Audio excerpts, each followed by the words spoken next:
하시면 됩니다.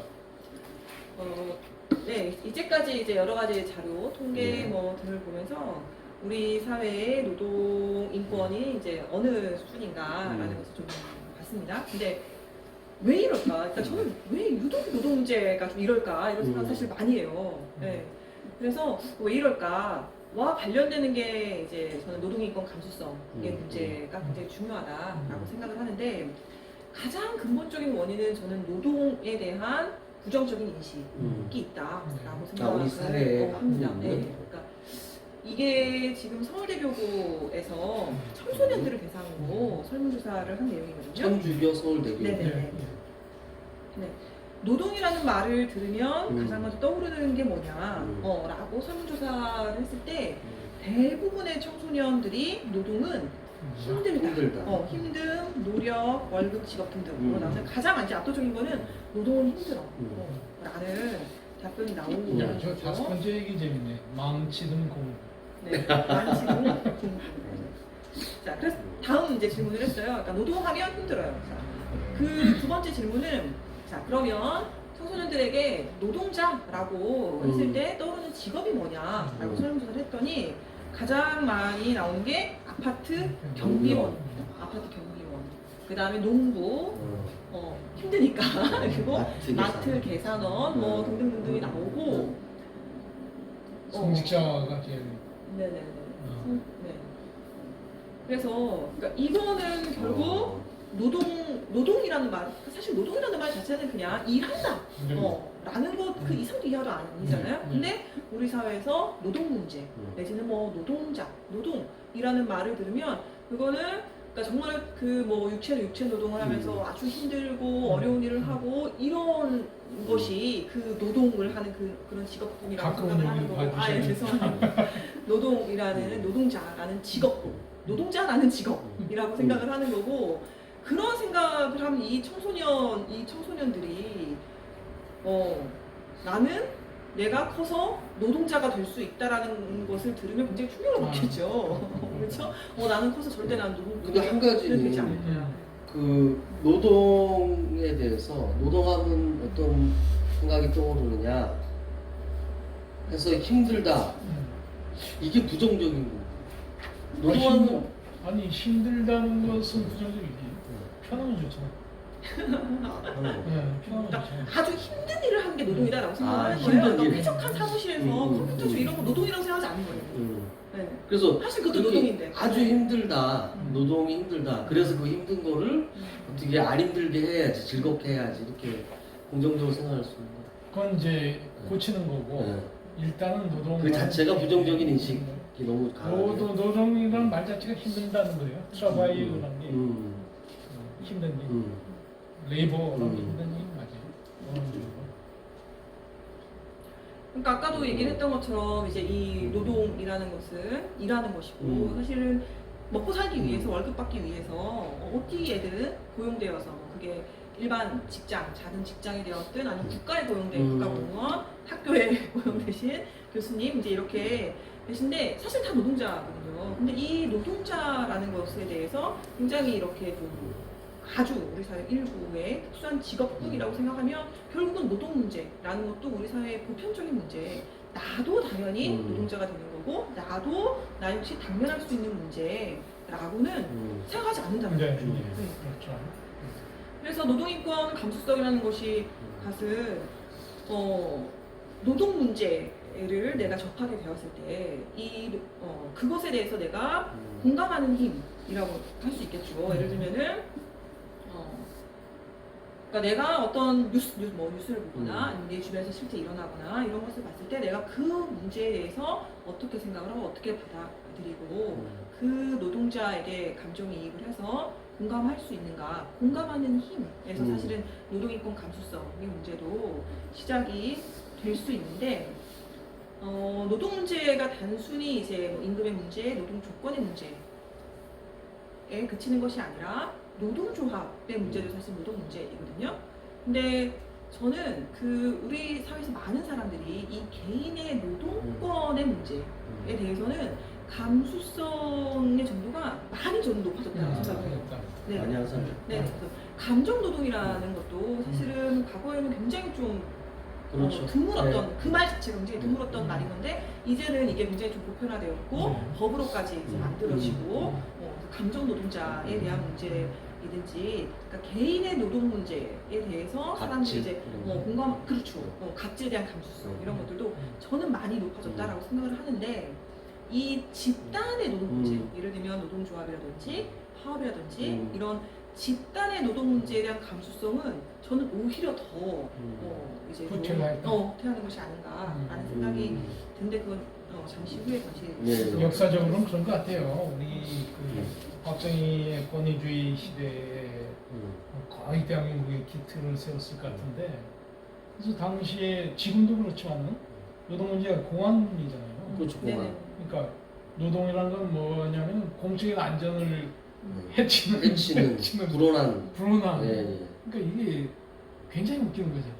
노동권이라는 게 실은 인간의 삶을 그렇게 보듬는 것인데 그렇게 하면은 너는 이 사회 질서를 어기는 게 된다는 게 참 이상한 얘기죠. 그래서 박정희 때 어쨌든 간에 노동자들이 그런 거 하면은 빨리 가는 거고 우린 태생적으로 빨갱이 하면 굉장히 겁이 나는 거고 노동운동은 빨갱이 운동 이런 게 지금까지도 계속 이어지지 않나. 그래서 그건 또 달리 얘기하면은 그 노동에 대한 공부를 꼬마 때부터 시켜야 되는데 꼬마 때는 어떻게 공부를 하냐면은 애 엄마가 애 데리고 가다가 청소하시는 분 보고 야 너 공부 안 하면 그냥 간대 이런 식으로 공부를 시켜놓으니까 참 이런 게 꼬마 때부터의 문제야 아닐까 싶어요.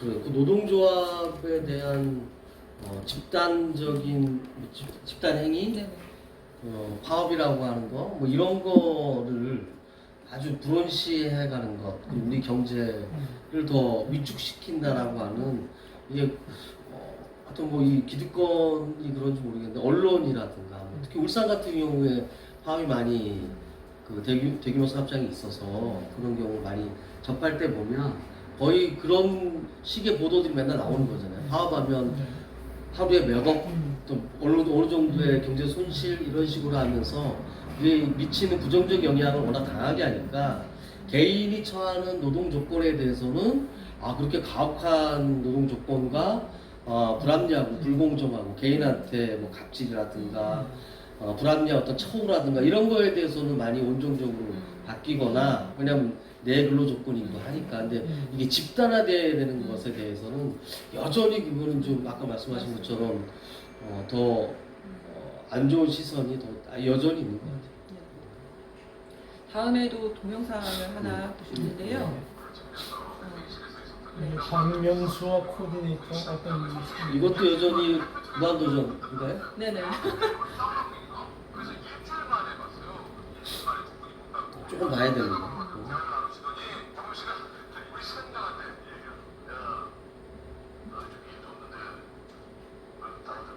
아하. 이게 훨씬 선명하네. 문화동물이군.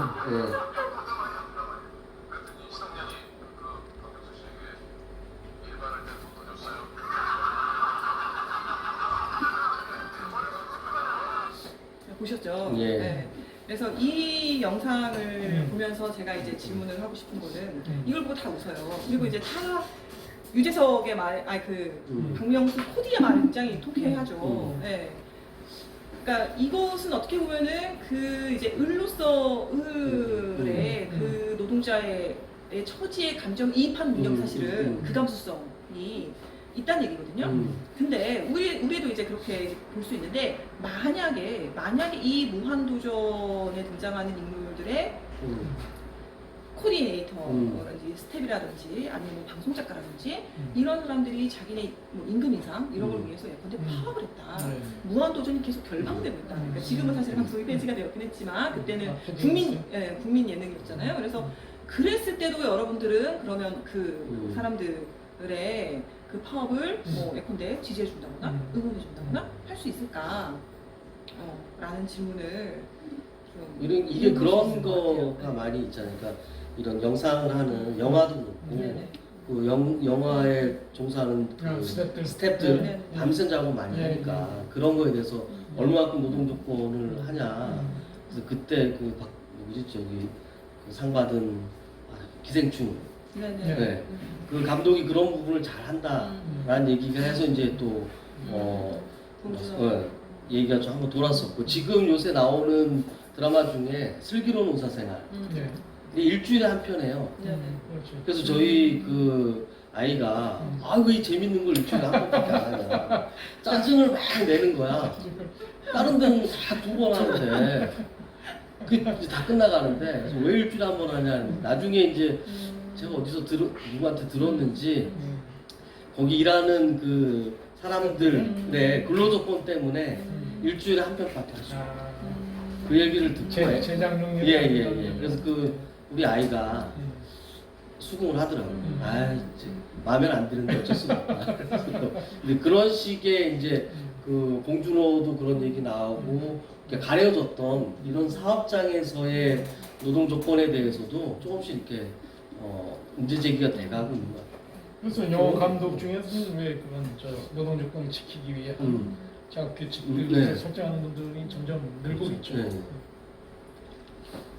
자, 인권 감수성도 이제 사람마다 당연히 다 다른 것처럼 노동 인권 감수성도 사람마다 다르다고 할 수 있습니다. 자, 이게 몇 년 전에 이제 좀 회자되었던 얘기인데 경비실에 에어컨을 이제 설치하려고 결정을 한 거예요. 근데 입주민 중에 한 명이 이제 반대 대자보를 붙여서 에어컨 설치를 반대합니다. 이게 이제 그 대자보 내용입니다. 그래서 에어컨을 설치하면 전기세가 올라가고 에어컨을 설치하면 뭐 오존층이 파괴되고 그래서 에어컨 설치하면 수명이 단축되고 하여튼 이런 내용으로 이런 내용으로 에어컨 설치를 반대합니다. 라고 올렸죠. 네. 반면에 자 이거는 같은 아파트 단지에서 이제 이 대자보를 보고 다른 입주민이 올린 거예요. 그 에어컨 설치를 반대하는 그 추진자에게 대자보를 올려서 아니 나는 이때까지 그 땡볕에 있는 경비실에 에어컨이 없다는 게 난 더 놀랐다. 그래서 그 그러니까 그 경비실에 일하는 사람들 다 누군가의 가족이고 누군가의 아버지이고 내 가족이 지금 그렇게 그런 대접을 받으면서 일한다고 생각을 해봐라. 라는 내용에 정말 전혀 상반되는 두 가지. 이게 같은 아파트라는 거. 네 맞습니다. 같은 아파트입니다. 그러면 왼쪽 입주민의 입장에서는 사실은 그 노동자가 여름에 좀 더 쾌적하게 일할 수 있는 그 노동 인권의 문제보다는 내 전기세가 사실 더 중요한 문제거든요. 오른쪽 아파트 입주민도 마찬가지예요. 왼쪽 전혀 다른 거죠. 그 중요하게 생각하는 정도가. 네. 그래서 이 노동 인권의 감수성의 문제가 사람마다 굉장히 다를 수 있는 거고. 이게 중요한 건 그러면 이게 이 경비하고 그러니까 이 경비 노동자하고 주민하고의 이 대립처럼 보여지게 여기에 관리사무소가 책임인데 노동 조건을 만들 이 관리사무소가 그 책임져야 되는 거 아니에요? 입주자 대표회의가 책임져야 되죠. 그렇죠. 참 씁쓸한데요. 자, 근데 이제 사실 개인의 감수성보다 더 좀 중요하게 봐야 되는 게 이 사회가 가지고 있는 그 노동인권에 대한 감수성이거든요. 자, 이거는 그 울산의 현대자동차. 자동차. 네, 자동차 조립 공장이죠. 그래서 자동차 이제 하부 자동차 배 부분을 조립을 해야 되기 때문에 자동차를 위에 띄워놓고 이렇게 컨베이어로 이제 흘러오면 그 위를 보면서 이제 작업을 하고 있는 거예요. 저건 힘드니까 로봇이 하지 않나요? 아닙니다. 아니요? 네, 사람이 네. 옛날 로봇이 했던 것 같은데. 이 공정은 로봇 공정은 아니에요. 네. 그래서 이거 봐도 힘들어 보이죠 사실은. 그렇죠. 팔도 힘들고 또 힘들어 보입니다. 하지만 작업 공정의 특성상 이제 어쩔 수 없이 이제 이렇게 일을 하고 계신 거겠죠. 자, 그런데 다른 사진을 보겠습니다. 차를 틀어서. 네. 이거는 독일에 있는 자동차 조립 공장입니다. 똑같이 자동차 조립을 하는 공장인 거고 똑같이 자동차의 하부 부분을 조립하는 일인데 이건 전혀 다르죠. 노동자는 그냥 서 있고 자동차가 이제 뒤집어져서 흘러나오면 그걸 보고 작업을 하는 겁니다. 그러니까 저는 이거를 지금 사회 감수성이라고 했습니다. 이 자동차 회사의 감수성이 아니라 사회 감수성이라고 했는데 이렇게 작업 공정을 달리 설계할 수 있는 거는 사실은 설계 과정에서부터 이건 달라져야 된다는 거고 공정을 설계할 때부터 이게 어떻게 하면 이 자동차를 더 많이 더 빠른 시간 안에 구입할 수 있을까 보다도 어떻게 하면 이 작업 공정이 노동자에게 덜 부담이 가도록 설계할 수 있을까라는 것이 중요한 설계 기준의 하나로 들어간다라는 것이고 이 노동자의 작업 조건이라든지 노동자의 건강 안전 이런 거를 당연히 설계에 반영하도록 해야 하는 그 사회의 뭐 제도적인 기준 이런 게 전제되어 있다라는 것입니다. 그래서 근데 작업 속도는 독일이 더 빠를 텐데. 뭐 그럴 수도 있고 위선 그럴 수도 있죠. 작업보다 네. 위선. 근데 이제 이렇게 진행되려면 쭉 컨베이터가 이렇게 오는 거에서다가 작업이 하나 더 있어야 되니까 그렇죠. 옆으로 이렇게 틀어줘야 되고 설치 비용이 더 많이 들어요. 그렇죠. 공간도 넓어져야 되겠는데요? 음. 위로 쭉 갈게 옆으로 와서 이렇게 뒤집어줘야 되니까. 그래서 우리는 왼쪽 보면서 힘들다라고는 공감합니다. 네. 되게 힘들겠다라고 공감은 하지만 뭐 어쩔 수 없지. 공정의 특성상 저럴 수밖에 없겠지라고 생각을 하지만 우리가 상상할 수 있는 그 상상력을 넘는 게 전혀 다른 상상이 가능하다라는 걸 보여주는 게 이제 오른쪽 사진인 거고 그래서 우리는 오른쪽 사진을 보면 아주 신기하다라고 생각을 하고 만약에 오른쪽에 저 독일 노동자가 현대차에 와가지고 일해라고 하면 못하죠. 미친 거야. 어떻게 이렇게 해놓고 일을 시킬 수가 있어? 난 일을 못해. 근데 그런 것도 라고 있네요. 하는 바닥이나 이런 데만 봐도 건조건조해. 완전 그 근로 조건이 그 주변 환경이 쾌적하고 여기는 다르잖아. 한 대만 이런 건. 아니 그 옆에 근로 조건도 다르잖아요. 여기는 좀 약간 그래서 한 15년 전에는 저는 분명히 그 로봇이라고 길을 하는데 이틀 좋았던 게 근데 로봇은 없애고 최근 사람으로 갔는데 글쎄 저건 진짜 힘든 공정이고 그러니까 저기 목을 계속 이렇게 한다는 거는 이게 그렇지. 그래서 이렇게 노동인권 감수성이 사실 사회마다 다르기 때문에 물론 독일 사회라고 하더라도 독일에는 모든 사람들이 다 노동자 인권을 존중하고 이러진 않겠지만 어쨌든 그 사회에서 가지고 있는 보편적인 감수성의 수준이 어느 정도인가라는 것이 결국은 그 사회를 살아가는 노동자의 삶의 질을 결정하는 문제라는 건데요. 이 화면도 역시 그 TV 한 예능에 나왔던 이분은 캐나다에서 오신 기자분이에요. 네, 캐나다 출신의 기자인데 이분이 이제 한국에 와서 영어 학원에서 강사로 이제 일하신 적이 있어요. 그때 이제 일을 자기 경험을 얘기를 하는 건데 나는 그때 1년 동안 11일을 쉬었다. 그게 끝이다. 그리고 주 5일을 근무하고 토요일에도 나가서 오전에는 근무를 했어야 했다. 라고 하면서 그때가 내 인생에서 가장 힘든 시기였다 라고 얘기를 하거든. 내 인생의 헬이었다 라고 얘기를 하는데 사실 이 학원은 정말 법을 잘 지키는 학원이거든요. 네. 11일이면 정확히 근로기준법에 따른 연차 휴가 1년에 한 달에 하나씩 연차 휴가를 정확히 부여했고 주 5일 근무를 했고 토요일에도 오전 4시간만 근무를 했을 거고 했을 거고 학원들의 기준으로 보면 상당히 법을 잘 지키는 학원이었음에도 불구하고 이제 이 사람의 입장에서는 그때가 내 인생의 암흑기였어라고 생각을 하는 거죠. 그래서 어떤 사회, 그 사회가 제시하는 노동 인권의 수준이 어느 정도인가라는 것이 결국은 그 사회 노동자의 삶의 질과 이거는 직접 관련되는 문제다. 전체 노동자 중에서 굉장히 힘들게 일하는 사람, 어렵게 일하는 사람 일부만의 문제가 아니라 노동자 보편의 삶의 문제이다.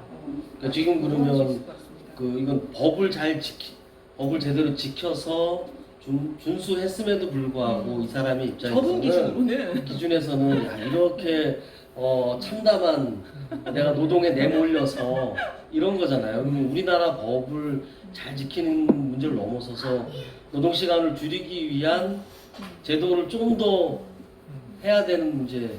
기본적으로 저기 서구와 같이 한국도 지금 많이 좋아지고 있는데 예를 들면 뭐 연차는 최저 2주는 뭐 붙여 쓰게 한다든가 뭐 이런 게 있어야죠. 쪼개서 쓰지 말고. 쪼개 쓰지 말고. 근데 지금 뭐 그 근로시간 단축 관련해서도 이렇게 반발이 큰데 이 사람 자, 넘어갔어요? 다음 이제 보려고 하는 것이 그러면 어쨌든 이거는 이제 우리나라의 노동인권의 감수성의 수준에 대한 문제를 좀 제가 짚어봤는데 그럼 우리 사회 이제 노동인권 감수성을 올리려면 어떻게 해야 될까? 라는 거. 이거는 사실 그러니까 저희의 또 노동인권의 감수성의 문제이기도 하고 이 수업을 듣는 학생들의 노동인권 감수성에 대한 문제이기도 합니다. 노동인권 감수성이 보편적으로 노동인권 문제에 대해서 예민해지고 감수성이 높아져야지 사실은 우리 사회 전체의 감수성이 높아지는 것이기 때문에 노동인권 감수성을 높이기 위해서 필요한 건 뭘까를 좀 생각을 해봤는데요.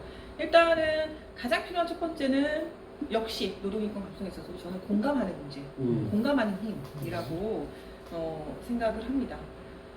이제 감정 노동자의 대표적으로 이제 콜센터 상담원들 얘기를 하잖아요. 그래서 이제 콜센터 상담원들의 감정 노동이 그러니까 이 고객들의 뭐 폭언이라든지 성희롱이라든지 굉장히 좀 무리한 요구라든지 갑질, 진상 이런 것으로 인한 스트레스가 굉장히 높고 그래서 그 우울증이나 아니면 흡연율도 굉장히 높고 이직률도 높고 이제 이런 문제들이 많이 발생을 했는데 근데 그에 대해 그래서 어떤 한 회사에서 그 고객센터 전화를 했을 때 통화 연결음을 바꾼 거예요. 그래서 그 통화 연결음을 그 상담원들의 가족의 목소리로 바꿔서 해봤더니 어떤 결과가 나오는지를 보겠습니다. 예컨대 뭐 지금부터 저의 사랑하는 제 아내가 상담을 해드리겠습니다. 저의 딸이 상담을 해드리겠습니다. 이렇게 통화 연결음을 바꿨더니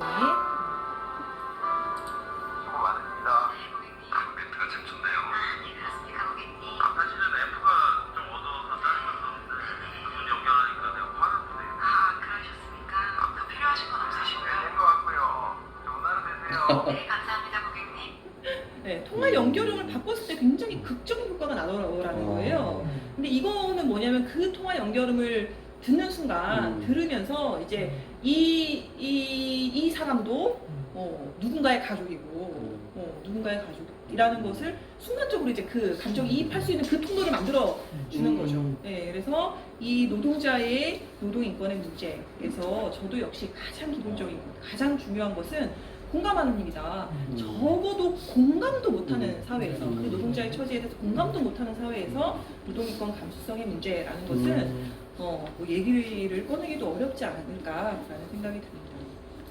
두 번째는 노동인권 감수성이 필요한 두 번째는 그 노동자의 권리, 노동인권의 문제는 그가 가지고 있는 당연한 권리다라는 걸 전제해야 된다는 것입니다. 즉 내가 당연히 갑인데도 불구하고 내가 갑으로서 너에게 호의를 베풀어 주는 거야. 너를 배려해 주는 거야. 라는 것이 아니라 나는 당연히 그 사람에게 내가 해야 할 행동이고 그 사람이 당연히 보장되어야 될 권리다라는 것을 전제로 해야 된다라는 겁니다. 그 공감하는 힘이라는 것도. 자, 이제 만화의 한 장면인데 알바를 구하면서 이제 저를 노예처럼 부리셔도 되니 제발 저를 좀 시켜달라 해주세요. 아마 우리 학생들도 어느 순간 이런 것을 그런 심정이 들 때가 있을 거예요. 있을 수 있을 거예요. 뭐 알바를 구할 때든지 취업을 할 때든지 정말 그러니까 내 월급 얼마를 받든지 일단 뭐 했으면 좋겠다, 했으면 좋겠다라는 생각을 할 텐데 근데 사실은 아까 이제 앞서도 봤던 것처럼 이 노동자를 사용자 이해관계에만 맞게 정말 말 그대로 노예처럼 부려서는 사회가 지속 가능하도록 또는 건강하게 발전할 수가 없다는 걸 깨닫고 만든 게 노동법인 거고 그 노동법으로 보장되는 게 바로 그 노동자의 권리인 것이거든요. 그래서 당연히 해야 할 일, 당연히 보장되어야 될 권리인 것이지 나의 호의도 아닌 것이고 또 나의 배려도 아닌 거다. 그래야지 나중에 여러분들의 권리를 떳떳하게 당당하게 요구할 수 있게 되는 거다라는 네, 거. 그러니까 노동자든 사용자든 둘 다 네. 이게 권리라는 것을 음. 생각해야지 마치 이게 내가 너한테 은혜를 베풀어 준다는 식으로 생각해서는 안 된다. 네네 맞습니다. 네.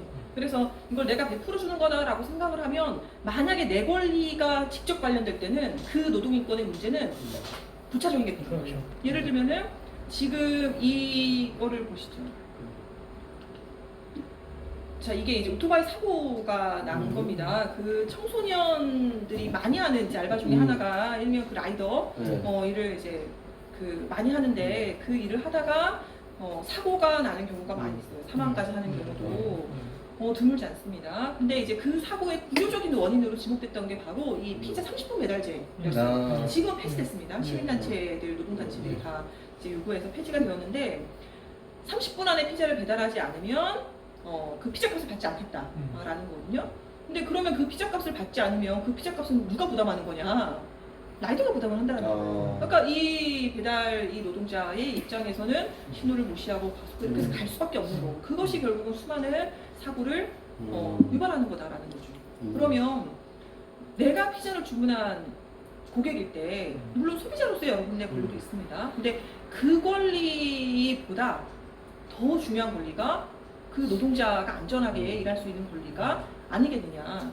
그래서 만약에 30분 배달제를 보면서 피자 빨리 먹을 수 있어서 좋다라고 해서 그 회사를 주문하는 것이 아니라 아니 이렇게 이러다가 사고가 나면 어떡하라고 아니 이런 몰삭식한 회사가 있어 라고 생각을 하는 것이 더 자연스러운 사회가 노동인권 감수성이 질적으로 다른 사회가 아니겠냐라는 거예요. 그리고 그런 문제도 있고 또 하나는 소비자로서 내 권리는 생산자하고의 관계이고 네. 노동자로서의 내 권리는 사장님하고의 관계여서 이걸 소비자하고 노동자를 이렇게 맞닥뜨리게 하는 것은 적절치는 않아 보여요.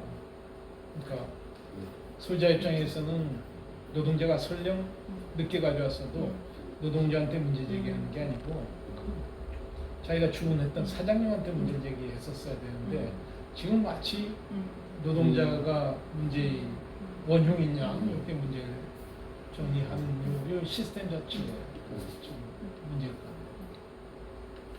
자 마지막으로 세 번째인데 세 번째 마지막을 좋아하시네요. 또 있는데 예. 조금 더. 예. 네네네. 노동인권 감수성 위에 필요한 세 번째이자 사실 가장 중요한 거 그것은 공동체의 책임이다. 그리고 노동인권의 문제도 공동체의 책임으로까지 나아지지 않으면 아무리 개인의 공감 능력이 향상되고 네. 노동법이 있고 노동법을 지켜야 된다라고 얘기를 하고 한다 하더라도 공동체의 책임으로 을 생각하지 않는다라면 노동인권의 문제는 사실은 앞으로 실질적으로 좀 전진해 갈 수가 없다라는 건데 이 공동체의 책임을 생각한다라는 말은 한마디로 결국은 노동인권의 문제를 구조의 문제, 시스템의 문제로 보고 어떻게 하면 이 시스템을 바꿀 수 있을까, 어떻게 하면 구조를 바꿀 수 있을까에 대한 구체적인 결과물을 나와야 된다는 거죠. 그게 정책이든 법이든 제도이든. 이 사진은 지금 그 고속버스가 승용차를 계속 추돌을 한 사고입니다. 굉장히 큰 사고죠. 이 사고의 원인은 무엇일까요? 여기에 오면 졸음운전이에요. 이런 사고 굉장히 많이 났었죠. 그죠? 근데 이 고속버스 이제 의 운전자의 졸음운전 때문에 사실 이 사고가 났어요. 근데 만약에 이 문제를 그냥 이 개인의 문제로만 봐버리면 예를 들어서 그럼 이 문제를 해결하기 위해서 이 졸음운전이라는 문제, 졸음운전의 문제를 해결하기 위해서 내놓는 대책이라는 것이 뭐 예컨대 CCTV를 달아가지고 이 사람이 뭐 이렇게 존다라는 게 확인이 되면은 바로 뭐 징계를 하고 해고를 하고 뭐 이렇게 그래서 앞으로 그 사람은 어떤 뭐 운전 직종에도 취업을 못하게 하는 것이고 이렇게 될 수밖에 없는데 그게 근본적인 해결이 될 수 없다라는 거는 누구라도 아는 거죠. 그래서 이 졸음 문제가 단순히 그 사람의 이 한 케이스, 이 사건에서 끝나는 게 아니라 그 바탕에 있는 구조적인 문제의 집중을 해봤더니 드러나는 것이 이 운전기사라는 것이 노동법에서는 근로기준법에서는 근무 시간이 상한이 정해져 있습니다. 하루에 8시간 주 40시간. 근데 운전직 이게 예외였던 거예요. 상한제가 없이 일을 시킬 수가 있는 거고, 그리고 휴게 시간 문제가 네네네 휴게 시간도 변경할 수 있는 거고 특례 규정을 두어가지고 그러니까 하루에 열 몇 시간씩 이제 운전을 하다 보니까 이 졸음 운전이라는 문제가 발생을 했다라는 것이고 그래서 이 문제를 그럼 해결하기 위해서 어떻게 해야 되느냐 그 관련 근로기준법을 바꾸고 그리고 이제 충분하게 이제 인원을 충원할 수 있도록 하고 근무 형태를 바꾸고 이제 이렇게 해야 된다. 이렇게 이제 그 제도가 바뀌어 갔습니다. 그래서 그렇게 했을 때 그럼 단순히 저 이제 운전기사의 노동 조건이 당연히 더 이제 좋아졌겠지만 그로 인해서 사실 승객들의 안전도 보장받는 것이고 무작위로 어느 순간 내 문제가 될 수도 있는 그런 예상치 못한 사고에서 시민을 지키고 국민을 지키는 방법이기도 하다라는 것입니다. 결국 그런 제도를 바꾸려면 제도와 정책을 결정하는 국가나 또 법을 바꾸는 국회의원 이런 사람들이 그런 인식을 갖거나 또는 그렇게 하게끔 시민적인 제어가 되거나 이런 것들이 있어야 되는 거잖아요. 근데 실제 이제 그러기 뭐 말씀하신 첫 번째, 두 번째, 세 번째 다 결국에는 공감하고 그게 권리로서 우리가 인정하고 마지막에는 그런 그 조건을 형성할 수 있도록 참여하고 연대해야 되는 뭐 이런 쪽으로 가지 않으면 바꿀 수 없다. 이런 얘기인 것 같네요. 그리고 또 화물차도 그렇고 버스도 그렇고 기본적으로 한국이 그렇게 넓은 땅이 아닌데 지금 제도가 사실 이쪽은 거의 사각지대에 있잖아. 그러니까 미국같이 넓은 땅에서는 동부에서 서부까지 간다고 생각하면은 뭐 좀 변형이 필요하겠지만 한국은 사실 뭐 부산서 가장 먼 곳이 어디입니까? 뭐 파주나 뭐 거기일 텐데 이런 식으로 시스템을 가져갈 필요는 없죠. 그러니까 우리가 제도를 설계할 때 한국의 땅에 맞는 제도를 설계해야 되는 거고 몰라요. 통일되고 뭐 막 유럽까지 간다고 하면 그때는 또 모르겠는데 현재로서는 역시 이 제도 자체가 좀 이상하다고 생각해요. 어쨌든 그 국가의 개입이 왜냐면 이게 이 영업을 하는 이 운송 회사의 입장에서는 최대한 뭐 이윤을 내기 위한 것은 뭐 당연한 영업 행위니까 그러니까 그런 부분에서 말씀하신 것처럼 이 노동의 문제가 개인의 개인 누구의 문제가 아니고 우리 사회의 기본적인 인권의 수준을 높여내고 삶의 질을 결정하는 거라면 국가가 나서서 그런 부분에서 일정한 이 조절자의 역할을 해야 되는 게 아닌가 라는 생각을 좀 갖는데 안타깝게도 잘 안 되는 거잖아요. 잘 되겠죠 이제. 예. 그 한 가지를 더 보죠. 이제 이 노동 문제와의 구조적인 문제, 시스템 문제와 관련되는 건데 이게 다 기억하실 거예요. 아마 2016년도 구의역에서 스크린도어 수리를 하다가 그래서 만 19세였어요. 만 19세 고등학교 졸업하고 이제 바로 취업해가지고 일하다가 한참 작업을 하고 있느라고 지하철에 오는 걸 알지 못하고 작업을 하다 전동체에 치여서 이제 사망했던 사고입니다. 근데 이 사고하고 나서 이제 많은 시민들이 이제 뭐 추모하는 포스터 구역에 와서 붙이고 이제 이렇게 했었는데 그 와중에 이 안철수 지금 뭐죠? 지금은 국민의당의 대표인가요? 뭐예요? 이분이 이제 트윗에 올렸던 내용이에요. 가방 속에서 나온 컵라면이 마음을 더 아프게 합니다. 조금만 여유가 있었더라면 덜 위험한 일을 택했을지도 모릅니다. 라고 트윗을 올렸어요. 제가 수업 때 이제 이 얘기를 하면서 학생들한테 물어보거든요, 보통. 자, 이 안철수님의 노동인권 감수성은 어느 정도 생각합니까? 높음, 보통, 낮음. 이라고 하면, 보통은 낮음이라고 많이 대답을 해요. 그래서 저는 아닙니다. 이것은 노동이권 감성이 없다고 없다. 볼 수 있습니다. 그렇죠. 없다고 볼 수 네. 있습니다. 라고 얘기를 합니다.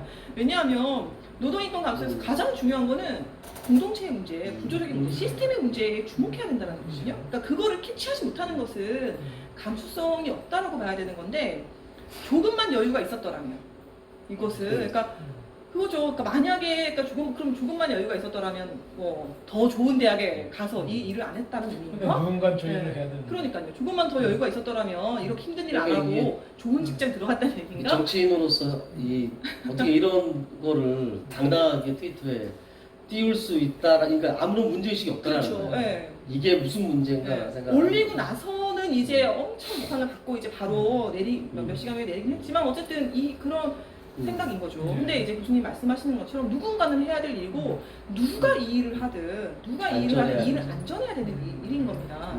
근데 그러면 그 문제가 그렇게 복잡하고 어려운 문제냐? 아니거든요.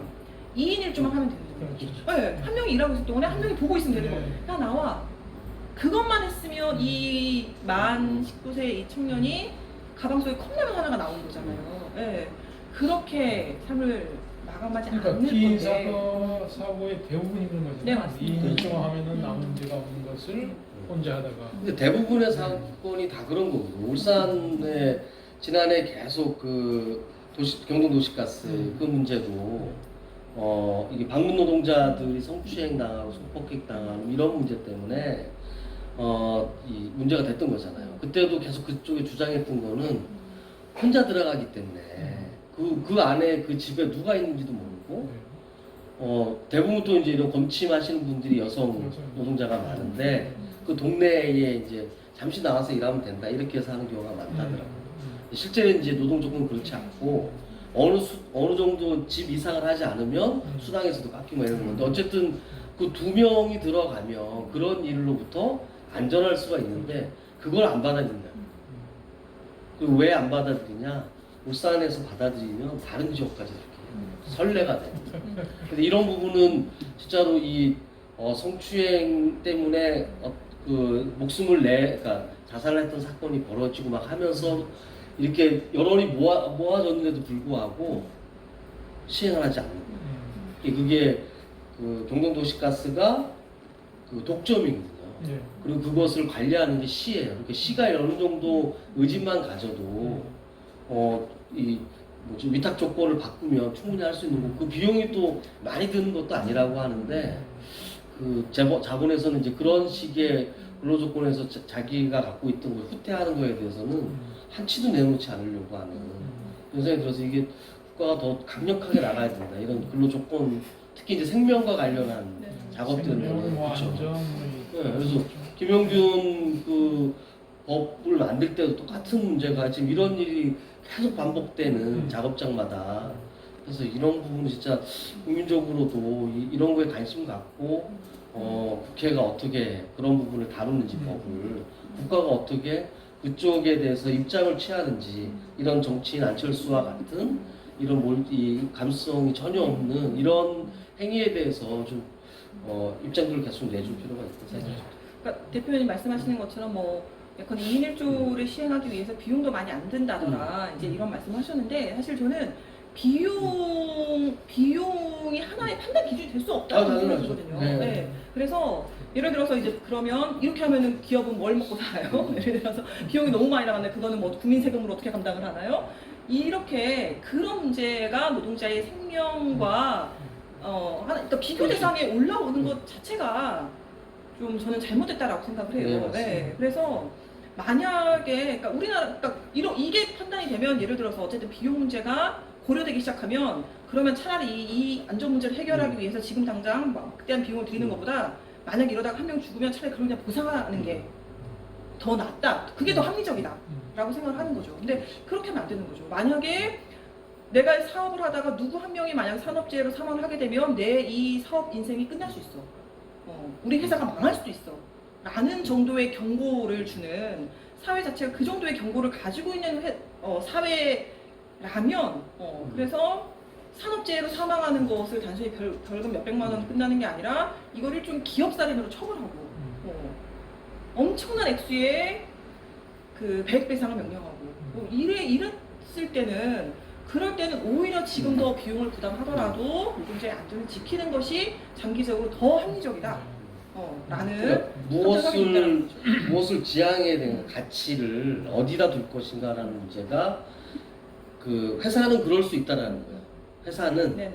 기업은 기업의 이윤을 위해서 그렇게 얘기할 수도 있어. 물론 그것이 옳은 방법은 아니라 요새는 기업의 사회적 책임에 대해서도 얘기를 하니까 그 이윤만이 모든 기업의 목적이 되어서 안 된다라는 주장을 하고 그게 이제 어느 정도 이제 흐름으로 조금씩 맞춰져 가고 있는데 설사 그러하더라도 이 사회를 유지해야 될 국가와 정치와 이런 데서는 중심에 놔야 될 것은 인간으로서의 존엄을 어떻게 보장할 건가가 판단 기준이 돼야 되는데 그런 얼토당토하지 않은 이유를 대는 것조차도 반박하지 못하는 게 너무 안타까워요. 그래서 이제 진짜 마지막입니다.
It's smarter to travel in groups. 노동조합의 필요성, 그러니까 아까 얘기했던 노동자들이 단결해서 한 명 사용자에게 대항할 수 있는 그것을 우리 사회 전체가 헌법의 권리로 보장해주고 있다라는 것인데, 결국은 이제 이 노동인권의 감수성이라는 것도 노동조합에 대한 감수성을 으로 나아가지 않으면 사실은 저는 크게 의미가 없다라고 생각이 드는데, 누차 계속 얘기했던 게 노동 조건처럼 더 중요하게 보는 게 이제 이 노동조합을 할 권리, 노동조합을 결성하고 활동할 수 있는 권리라는 점입니다. 그래서 이게 공동체의 책임이고 결국 제도의 문제이고 법의 문제, 정책의 문제이기 때문에 이거를 그럼 막연하게 국가에 맡겨놓을 수 있냐? 아니라는 거거든요. 그래서 그럼 뭐가 필요할까? 그 구조적인 문제, 제도적인 문제를 해결할 수 있는 그 주체가 노동조합이라는 거예요. 네. 국가에만 맡겨놓을 수는 없는 문제, 그다음에 또 법을 상회하는 문제, 법으로 해결 안 되는 일. 여러분들 사회 나가면 정말 그런 경험들 많이 하실 겁니다. 법으로 해결 안 되는 일이 정말 많다라는 것을. 그런 것을 어떻게 해결할 수 있을까? 그게 노동조합이라는 거죠. 그래서 한 개인이 노동자로서 겪는 어려움에 공감하는 것 그대로 노동조합이 겪는 어려움, 노동조합을 결성해서 겪는 어려움이라든지 아니면 노동조합이 파업을 한다는 거라든지 어떤 요구를 한다라는 것에 대해서 그냥 막연하게 집단의 이기 대신 자기 밥그릇 챙기는 거 이렇게만 생각하지 않으셨으면 좋겠다.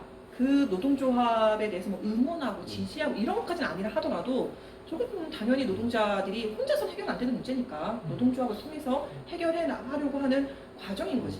저 노동조합의 활동을 통해서 노동자들의 삶의 질이 조건이 조금씩 좋아진다라면 그게 그것도 결국 우리 사회가 좋아지는 방향이지 라는 것을 생각을 좀 해주셨으면 좋겠어요. 그래서 단결 이렇게 활동이라는 게 사실은 그게 우리 법에서 보장을 하고 있다는 얘기는 일반 시민들은 그 때문에 불편을 감수해야 된다는 그렇죠. 네. 질서거든요. 근데 우리는 여태까지 배워오기는 나를 왜 이렇게 피곤하게 만들어? 이렇게 왔어서 이게 굉장히 문제이고 때문에 우리 학생들도 그렇고 학생이 이제 시민이 될 테니까 나중에 사회에 나가서 누가 파업을 해서 내가 좀 피곤해도 그거는 당연한 국가의 질서이다 때문에 나는 그 피곤한 것을 참고 견뎌야 된다는 생각을 지금 이제 하기 그렇죠. 시작해서 네. 계속 그 생각을 가져가는 거죠. 그 작년 2월에 서울대학교 냉골 도서관 사건이 있었거든요. 아, 네, 서울대학교에서 서울대학교 시설관리 노동자들이 노동조합을 만들어서 이제 임금 인상이었던 것 같은데 요구하면서 이제 파업을 했어요. 그러니까 보일러나 이제 이런 일을 하시는 분들이 파업을 하니까 도서관은 난방이 안 되는 거예요. 2월 달인데. 그래서 이제 일명 이제 냉골 도서관 사건인데 그 집에 가서 공부를 해야지. 네? 집에 가서 공부를 해야지. 아니 좀 오히려 공부가 잘 되지 않을까? 추워서 잠깐. 그래서 그때 그 서울대학교 도서관 관장이 신문에 사설을 내가지고 이것은 도서관을 폐쇄하는 거는 응급실을 폐쇄하는 것 같다 이렇게 사설을 한 거예요. 그래서 저는 이렇게 서울대 학생들은 도서관에 안 가면 뭔가 급성 심장마비가 온다거나 이러나 했는데 근데 이제 문제는 학교는 이제 뭐 어쨌든 그런 입장을 냈는데 총학생회에서 예. 서울대학교 총학생회에서 이제 학생들을 위해 민원도 막 있을 거 아니에요. 그렇죠. 도서관에 뭐 추워 죽겠다 이렇게 총학생회에서 노동조합에 권고를 한 거예요. 야, 아, 예. 그래서 파업하는 거 지지합니다. 불경 때 나오고. 네네네. 파업하는 거 말리지 않을 테니까 도서관에만 좀 난방을 해주시면 안 되냐. 라고 이제 요구를 했던 거죠. 근데 거기에 대해서 그 성공회의에 계시는 하종관 교수님이 이제 페북에 그 글을 올리셨는데 이거는 만약에 예를 들어서 우리 동네에 청소 노동자들이 파업을 할 때 좋아 파업하는 거 응원해. 하지만 내 집 앞은 좀 치워줘. 그렇지. 라고 하는 거하고 똑같은 거다. 그래서 파업을 좀 더 효과적으로 하기 위해서 노동조합에서 이제 그렇게 결정해서 하는 건데 이거는 하지 마, 이거는 해줘 라고 말할 수 있고 요구할 수 있는 것이 그것은 당연한 게 아니다. 네.